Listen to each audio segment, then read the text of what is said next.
Jangan lihat saya yang bicara tapi perhatikan hukumnya. Perintah Allah tentang poligami dibolehkan. Itu hukum Allah. Istrinya ada udzur atau tidak ada udzur, itu hukum dulu. Kan gitu.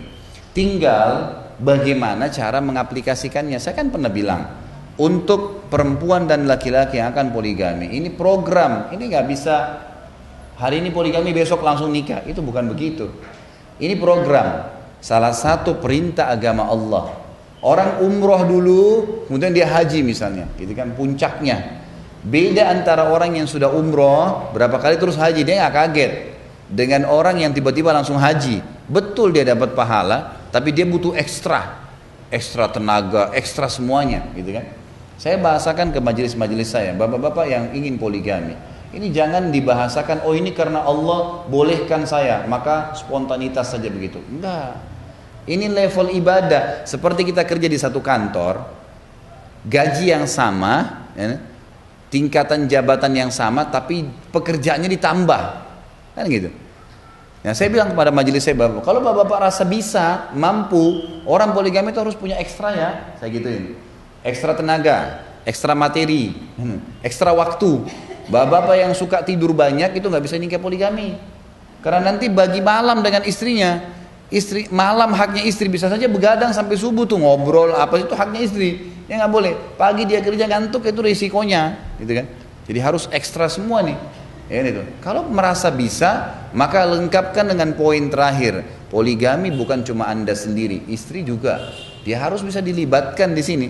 Dilibatkan dalam kata memang diberikan pemahaman agama, kedua-duanya punya kejiwaan yang siap, silahkan jalankan. Ini kalau ideal, kita bicara idealnya, memang begitu. Saya bilang diplanningkan berapa tahun ke depan ingin dijalankan, maka lakukan program. Kalau enggak, tercukupkan, ya sudah, gitu kan. Tidak ada sesuatu yang mendesak dia untuk itu. Insya Allah kalau ini idealnya ya, umumnya kalau laki-laki itu sudah terpenuhi, mereka tidak terfikir, gitu kan. Ada bahkan subhanallah, ada ibu pengajian saya bilang, saya sampai bilang Ustaz sama suami saya nikah aja, dia bilang saya nggak perlu, begitu bahasanya, memang begitu, karena dia merasa sudah cukup, gitu kan. Jadi kalaupun ada suami yang tiba-tiba melangkah, maka itu pasti ada indikasi-indikasi tertentu, gitu kan. Mungkin kadang-kadang ada motivasi dari temannya atau apa, tapi insya Allah umumnya kalau dia sudah punya terpenuhi itu umumnya tidak.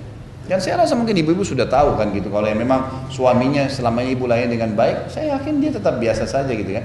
Itu tidak ada sesuatu yang menjadi beban di situ. Tapi yang perlu kita pahami hukum awal. Poligami dalam Islam perintah Allah. Jangan sampai kita bantah itu. Kalau kita SD belum paham pelajaran kuliah, apa yang kita lakukan? Tinggalkan pelajaran kuliah itu? Enggak. Kita belajar sampai ke jenjang itu, sampai kita memahaminya nantinya gitu kan. Seperti itu maksudnya.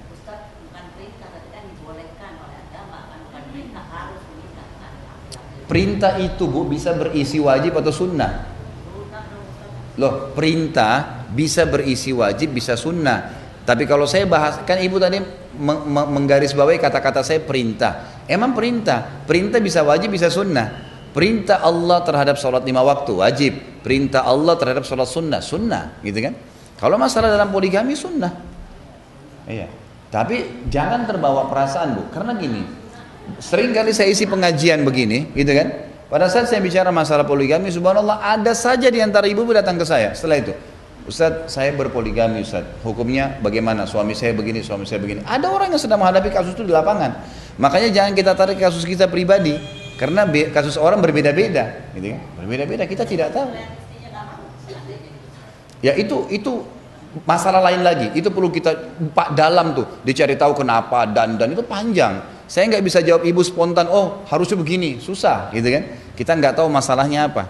Tapi saya ceritakan gini, ada wanita-wanita yang di alam kita di bumi ini yang memang berbeda. Mereka memang terima poligami. Dan kita harus menangkap itu ya. Nggak boleh terbawa perasaan. Saya pernah dihubungin oleh mahasiswi, saya nggak tahu kalau dia perempuan, saya kira dia laki-laki. Ingat, jangan terbawa perasaan. Ini fakta lapangan. Ada orang begitu. Ini sebagai sebuah hukum kita berbicara. Ditanya sama saya, Ustaz, apa hukumnya seorang laki-laki melakukan akad nikah sekaligus dengan 3 wanita? Dia tanya, jangan bawa perasaan, saya sudah bilang. Ini bicara hukum, atau kita tutup majelisnya nggak jadi. Jadi gini, dia tanya, sebentar, sabar, mau dengar nggak? Baik, pada saat itu dia bilang, saya bilang sama dia, hukum agamanya boleh Akad nikah selesai pindah, akad nikah yang kedua pindah. Ini hukum syar'i. Akadnya sah, tapi masing-masing punya mahar, punya saksi, punya wali. Itu hukum agama. Terus selesai, sudah ditutup SMS-nya. Saya waktu itu tiba-tiba subhanallah terlintas nanya, kenapa akhi bertanya begitu? Saya pikir laki-laki, kenapa dia bertanya begitu? Kenapa akhi? Ada sesuatu yang terjadi, mungkin saya bisa bantu lebih jauh. Terus dia bilang, Ustadz, saya seorang akhwat, seorang perempuan. Loh, terus kenapa bertanya begitu? Dia bilang, ini kata-kata dia ya, saya mahasiswi dan saya punya 2 orang sahabat dekat perempuan yang kami sepakat menikah dengan satu suami. Lah, jadi di sini kita lihat sebentar. Saya sudah bilang jangan bawa perasaan. Ada orang manusia seperti kita yang sudah sampai pada tingkat iman itu, dia anggap saya tidak boleh membatalkan nih. Sepakat siapa yang nikah duluan dia akan ajak temannya menikah dengan si suami yang sama. Ini terjadi. Guru saya di Madinah, Syekh Soleh, itu yang melihatkan istri dia yang dia nikahi dari Indonesia, itu istrinya dari sana karena Syekh Soleh buta nggak bisa ngelihat. Itu sampai dilihatkan melalui waktu itu pakai internet sekitar 10 tahun 10 tahun yang lalu lah ya, di kota Makassar. Itu kemudian ukhti ini buka cadar, istrinya di sana yang liatin, Ummu Abdillah. Lalu dia bilang, Syekh ini orangnya cocok buat anda, nikah aja sama orang ini. Udah, nikah. Pas tiba di Madinah, si Ummu Abdillah ini istri pertama memberikan hadiahkan malamnya kepada istri yang baru nikah sama Syekhnya. Ada wanita begitu, gitu kan? Dan kita harus bisa menerima fakta itu. Artinya Allah nggak mungkin terapin hukum yang salah. Sekarang di Palestina, hari-hari ini, semua wanita yang sudah bersuami itu ngangkat pelang-pelang besar, nulis nikahlah 2, 3, dan 4 kalau kalian laki-laki. Ada sama saya gambar-gambarnya. Karena mereka laki-lakinya banyak yang terbunuh di medan perang, berkurang. Berarti ada fakta lapangan. Makanya kita nggak boleh hukumi secara pribadi. Kalau kita pribadi lain. Yang berbahaya di sini ibu-ibu sekalian, jangan sampai membahas hukum Allah. Nanti sampai pada tingkat kenapa? Nah ini kenapa bahaya nih? Kenapa Allah terapin? Kenapa? Nanti macam-macam. Kenapa dan neraka, surga aja? Kenapa Allah suruh sholat duhur sama asar 4 rakaat? Dua-duanya di waktu siang. Jam 2 siang aja sekalian 4 rakaat. Loh Allah maunya begitu.